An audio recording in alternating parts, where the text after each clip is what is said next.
Ayun na guys. Muli nagbabalik po ang inyong lingkod. Ayan. Good morning, good evening at mega love shout out sa lahat ng ating mga minamahal na viewers. Ayan na guys, no? At gabi na ako na nakapag-upload po sa ngayon. Medyo na-busy po kasi graduation po ng anak ko. Gusto ko pang umaga. And yung panganay ko po ay panghapon. Talaga naman. Parang hindi ko na kayang ngumiti. Pero pilitin nating ngumiti sa harap ng camera. Ano po? Ayun na! Ano nangyari? No, ano nangyari sa may bagong issue na naman daw. Pero teka, wait lang ha. At ako'y may paririnig sa inyong video. Yan.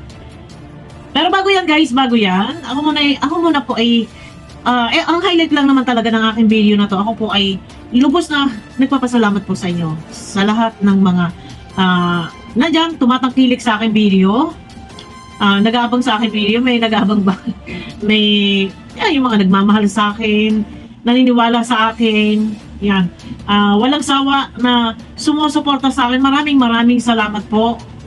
At yan, pasok po ako sa top 6. Yan. Congratulations sa aking sarili. Congratulations po sa aking sarili. At pasok po ako sa top 6. Ano? Yung sa lahat, sa ilan nyo, 20. Pero pang-anim po ang inyong abang lingkod. Dahil po yan sa inyo guys. Kung hindi dahil po sa inyo, hindi po ako makakapasok sa pang-anim. Yan. Maraming salamat po sa inyong lahat. Thank you talaga. Napakalaking bagay po niyan guys. Salamat po. Hindi ko alam kung anong ganting pasasalamat ang gagawin ko. Kung isa shoutout ko naman po kayo, libo-libo, baka kulangin po ang ating isang buwan. Ayan, ako'y napapagod pa. Pero ayun na, yun lang. Maraming salamat po sa inyo lahat. Sabi ko nga sa post ko nung nakaraan, kayo po yung aking lakas. No? Thank you, pasok po ako sa top 6. Yan. At salamat din pala kay Kalinga Prab. Siyempre, hindi natin makakalimutan kay Kalinga Prab, kay Kuya Bal, sa lahat ng mga vlogger, kay Ate Edna. Maraming salamat. Salamat po, salamat ng maraming. Walang hanggang pasasalamat po iyan. Yeah. At ito na guys, no? Konting topic lang tayo at hindi pa ako nakapag-review. Hindi ko alam kung ano ang ganap, ano ang nangyari. Ay madami ang nag-report sa akin. Hindi ko naman agad-agad pwede po itong husgahan, bakbakan. Yung about po kay Carla at kay Ma'am Marilyn Pablo. Pero siguro bukas re-reaction na natin ng panibago. Konting pahapyaw lang kasi iparirinig ko lang sa inyo yung video clip kasi kailangan ko muna din pong alamin kung ano ang pangyayari, bakit nakapagsalita ng ganito si Ma'am Marilyn Pablo. Ayun, at nababas both side. Hindi lang po si Ma'am Marilyn Pablo, pati po si Carla. Pero ito guys, dito kahit hindi ko pa nare-review lahat kung ano ang pinagmulan, ano ang nangyari, bakit gano'n na lang yung salita ni Ma'am Marilyn Pablo. Ito guys, no, hindi ko pa nare-review, pero sorry kay Ma'am Marilyn Pablo, ito ha, hindi ko pa nare-review kung ano ang pinagmulan, ano ang nangyari. Pero dito sa video mo po, ito pahapyaw lang po itong narinig ko.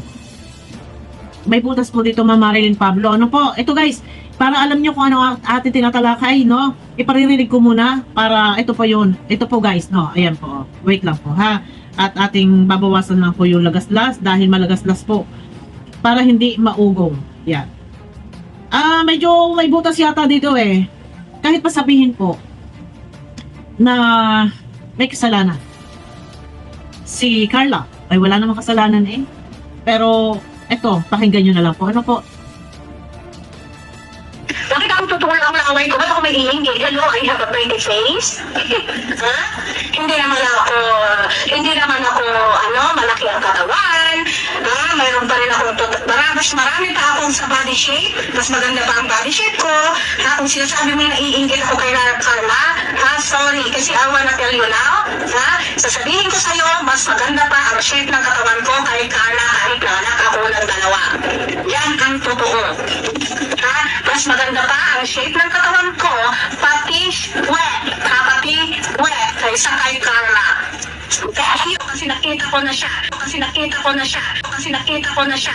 Kaya kung sinasabi mo naiinggit ako, sasabihin ko ng totoo, mas maganda pa ang hugis ng katawan ko kahit nanganak ako ng dalawa.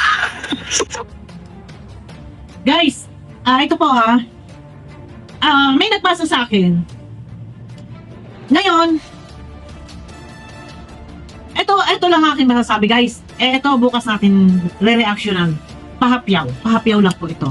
Kay Mama Marilyn Pablo, Mama Marilyn, kung dito pa lang po kahit hindi ko alam yung punot dulo ng pinagmulan ng kung ano mang merong awayan or parinigan kung sino man yung kalaban mo po. Hindi ko man alam ang punot dulo. Pero ma'am, ito dito po sa iyo pahayag. Kung sino yung nagbapas sa'yo, kung sino yung bumabati ko sa'yo, nangungutya sa'yo, ikinukumpara ka kay Carla, kung sino man yung nag-uusig, nangungutya, dapat yun yung niresbakan mo. Hindi sana si Carla. Kasi dito, sabi mo, di hamak na mas maganda yung puwet mo, yung katawan mo kahit nanganak ka ng dalawa. Malinaw na malinaw eh. Parang sinasabi mong, pangit, mataba, hindi maganda puwet. Himay-himayin po natin. Ito lang. Wag muna tayo mag-focus doon. Dito tayo magpo-focus sa kung sino yung taong kaaway mo, yung taong kalaban mo, yun yung tirahin mo. Yun yung laitin mo. Kung kaya mong manlait, kaya mong manghamak, yun yung punteryahin mo po. Kay Mama Marilyn Pablo. Ako, doon na tayo sa puntong katotohanan po, no? Ito wala po personalan. Sabi ko nga, hindi ko pa alam kung ano yung punot dulo, pero napanood ko yung video. Ang punteryahan mo po, yung tao na ikinukumpara ka. Kung sinasabing mas maganda si Carla kaysa sa'yo, wag si Carla. Ilabas po si Carla. Kasi labas si Carla sa'yo at sa kaaway mo. Hindi po yan kasama si Carla. Sa laban mo. Laban mo po yun. Sorry po Paglaban mo, laban mo. Huwag ninyo kalagkarin po si Carla na wala namang kaalam-alam. Walang kamuang-muang at hindi naman po kasali sa awayan ninyo. Pero sa himig po ng pananalita mo na kahit nanganak ako ng dalawa, hindi hamak mas maganda yung katawan ko. Hindi hamak mas maganda yung puwet ko. Ay, yung katawan ko, yung shape ng katawan ko. Wag pong ganun. Para sinasabi mo, nakita mo na si Carla na personal. Eto guys, bukas, ating hihimayin ko. Hihimayin ko na lang. Kahit hindi ko alam kung ano ang pinagmulan ng inyong bangayan. Dito pa lang, eto, ma'am. Kung ako ay matindi, magbitaw ng salita sa aking pag-reaction, tingin ko parang mas matindi ka po. Yung iyong ipinaglalaban ay parang hindi tama. Ipinaglalaban mo na mas maganda ka, mas sexy ka. Nakita mo na ng personal. Ako pinaglalaban ko sa ngalan po ng Kalingap. Kahit mabasa ko, basta ipinaglalaban ko yung Kalingap, hindi dito yung sarili. Sabihin man nila na ay Bopil, ang laki ng bilbil mo. Ang laki ng bilbil mo, wala akong pakialam kahit malaki ang bilbil ko. Hindi ko sasabihin mas sexy ako sa inyo, mas may ano ako sa inyo. Hindi, okay, fine. Wala akong pakialam kahit ano sabihin nila. Bopil, flat ang dibdib mo. Bopil, ngiwi-ngiwi ang bunganga mo. Wala akong pakialam, hindi ko kailangan ipagtanggol pa yung sarili ko sa mga ganyan. Ano ba, sabihin nila sa akin. Pero, eto, ako sabi ko nga sa inyo, dito kasi parang, dinedepensa ni Mama Marilyn Pablo yung kanya sarili. Na hindi siya pangit, hindi siya mataba, hindi bagsak yung puwet niya, hindi yung parang puwet ba ng teddy bear. Yung lawit yung puwet niya, hindi gano'n, parang sinasabi niya na, ito lang, bukas abangan niyo po ako. Ang akin lang, laban mo lang po yan. Kung laban mo, ang bakbakan mo po, yung taong kalaban mo. Hindi po yung parang ikinumpara mo na po yung sarili mo kay Carla. Dito, eto guys, sana ako po maiintindihan ninyo guys, no? Ako ay doon lang po sa katotohanan. Hindi sa ako'y pumapasok sa issue or nakikisalawsaw, nangaaway, hindi po. May binabasihan lang po tayo. Kasi nababas, both side, nababas sila pareho. Si Mama Marilyn Pablo, si Carla din, nababas din. Yun, no? Sabi ko nga, kung ako ay nababas, okay lang mabas ako dahil ipinaglalaban ko yung kalingap sa ngalan ng kalingap. Kaya ako nababas. Okay lang, walang problema. Pero yung mababas ako dahil parang sinabi ko, ay, mas maganda ako kay Carla, mas sexy ako, hindi lawlaw yung puwet ko, hindi tedebar na yung puwet ko. hindi ko kailangan yun. Kahit sabihin nila, ano man yung puwet ko, ano man yung balakang ko, ano man yung dibdib ko, platman ako. Sabihin nila kung ano gusto nilang sabihin.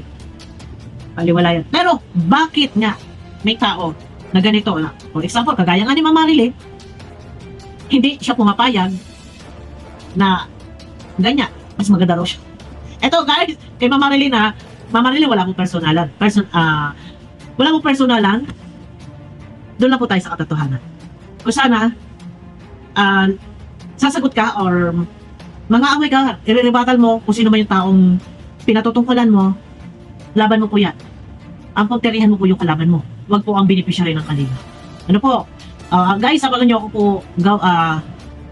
abangan nyo po ako bukas guys, no? At tayo muna ay mag-review para alam po natin, no? Kasi, syempre, mahirap namang magiging one-sided tayo, papasok tayo na hindi natin alam, no? Pero, ayun na nga, at dito pa lang, napanood ko, ay medyo sa breakup po. Sabi ko nga, ilang beses ko na sinabi, laban mo yan. Pag laban mo lang. Huwag mong idabay yung tao, si Carla. Ano po? Ayun na guys, abangan nyo ako sa aking next video. Yan, mega love shoutout po sa inyo lahat. Bye-bye.